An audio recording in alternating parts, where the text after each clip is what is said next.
My hypothesis is that the relationship between art and the media is by definition an uneasy one.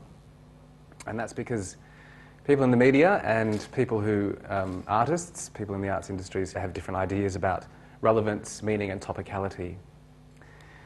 The media, as you probably gather, is driven by the desire to meet certain imperatives, you know, space, deadlines, a whole range of issues. The one that's often argued is the right of the public to know and the need for the story.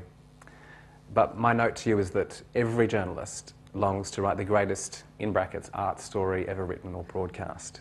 We all do. We all want to write the greatest story ever told. All right. Okay, so the first point is the media needs to convince itself and the audience of the need for a visual art story, by which I mean, you know, you've got to argue your case for an art story to sub-editors, people who don't believe in the arts, people who don't have an interest. So a journalist is always trying to flog his story or her story to someone, you know, above them, usually a sub-editor. And I reckon a good visual arts story will be both topical and controversial. Both those things flow into this idea of newsworthiness. And you know, I even reckon, you know, features in the newspaper, they all have, there's this inherent idea of newsworthiness, which artists should try and think about when they make work and when they try and pitch or sell. You know, when I use those words, I use them advisedly. I don't mean that you're trying to sell something to a journalist. But you know, newsworthiness is obviously really important. You know, when it comes to spectacle, obviously you're working in the visual arts. Spectacle is good for the cameras, regardless of the inherent news value of the story. So even in radio, the power of the image is still very, very important. In fact, whenever I do a story about an exhibition, for example, or an artist, I'm encouraged to provide some kind of visual media, obviously images of the artist's work, because the way Radio National now works is that all our stories are podcast, available as downloads, MP3s. A lot of people only listen that way. They don't listen in the conventional way on the radio. And so to have even more value for the story online, if you have a gallery, it will hit the front page, people click through to the gallery, and then they hear the story. Lastly, controversy is always interesting to the news media because it's inherently interesting to human beings. Anyway, this is an image by the Victorian Koori artist, Bindi Cole. It's called Wathaurong Mob, and it's from the series Not Really Aboriginal. And I use it because I think it's an image that did draw some media attention at the time, particularly from the Herald Sun columnist Andrew Bolt. Okay, the Bill Henson case. This is a great example of a visual art story which ran very heavily and you know, it actually put into focus the work of Bill Henson and I guess, you know, by extension, the work of visual artists. So, you know, I don't know that these stories are negative inherently, even though I think this one is fair to say it was.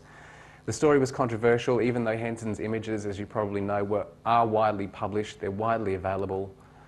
Even though the series, obviously, which led to the seizure of those photographs by the New South Wales Police, they were new images. Essentially, you know, I really think they were part of a very long narrative.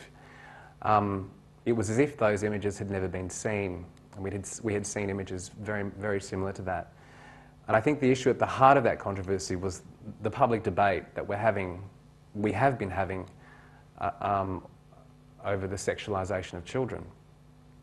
So you've got that going on over here, and then you've got Bill Henson's, you know, history as a photographer over here. And for a moment, in the media, those two conflate. And you know, the artist and other critics said at the time, well, you know, these images aren't about the sexualisation of children. And my final point is that the story wrote itself. And I think in the media we have these conventional stories, we call them tropes, stories that write themselves. The art controversy story is a convention. So at the top I've got Bell's theorem: the media isn't interested in art. And when Richard Bell, the Murray artist from Queensland, won the 2004 National Aboriginal and Torres Strait Islander Art Award, he wore a T-shirt which you may remember, it said, "White girls can't hump." But what was interesting about that, the way it was reported, the way it was covered in the media, was that the shirt, the T-shirt, was the focus, not the work. And the work is probably one of the most, well, it's a masterwork of contemporary Aboriginal art, because it makes this point that Aboriginal art is a white thing. And yet, poor old Richard Bell was roundly criticised. And I think in the media there was this hunt to find people who would confirm this idea that, Richard Bell was, just a larrikin and, a troublemaker. So the media found, obliging Northern Territory Conservative politicians, I would assume, who said, Richard Bell was a nut job. Of course, the Sam Leach controversy, the allegation that he just copied the work that won the 2010 Sulman Prize. And of course, he'd quoted from the work of a Dutch master. And that issue, the issue of forgery, is another trope. It's like, it's actually a story that writes itself. We're all being fooled by these artists. There's actually no art in art. And so, my thesis is that shock, controversy and titillation are clearly factors in newsworthiness. And, I think it's a dishonest journalist who says that those things aren't of interest or aren't, newsworthy. So, these are things that, are thrown around as the criteria for a good news story, i.e. the newsworthiness. So their impact, timeliness, prominence, proximity, the bizarre, that's the one I'm interested in. Conflict, currency, and human interest.